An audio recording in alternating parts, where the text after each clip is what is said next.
Hello বন্ধুরা, শুক্রবার বিকালে পুস্তকালয় ব্রিজে আমি চলে গেছিলাম। এইখানে এক ব্যতিক্রম দর্শনীয় স্থান দেখলাম।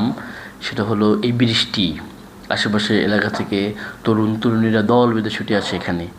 শুক্রবারেই এই আড্ডাটা বেশি জমে বলে আমি কথা বলে জেনেছি। ব্রিজের দুপাশে মুখরিত হয় হাসি, আড্ডা, সেলফি। এমন এমন আড্ডায় আমিও সম্প্রতি পারিবারিক কাজে বেরিয়ে পড়েছিলাম এখানে। আর সেই সুযোগে খানিকটা সময় কাটিয়ে এলাম এখানে এই ভিন্নধর্মী পরিবেশে।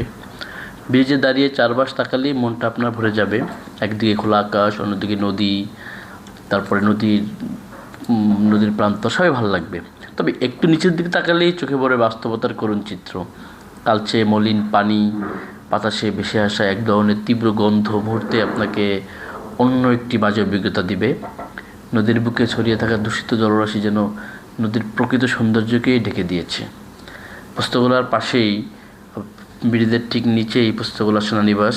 গোছালো ছিমছাম পরিবেশ, ভালো লাগবে। তবে সেনানিবাসের শৃঙ্খলা আর চারপাশে নিস্তব্ধতা, এক অনন্য শান্তি এখানে বিরাজ করে। তবে যদি নদীটি পরিষ্কার হতো আর আশেপাশের পরিবেশটি পরিচ্ছন্ন রাখা যেত, তবে আশেপাশ যদি সত্যিই পরিচ্ছন্ন রাখা যেত তাহলে অনেক ভালো হতো।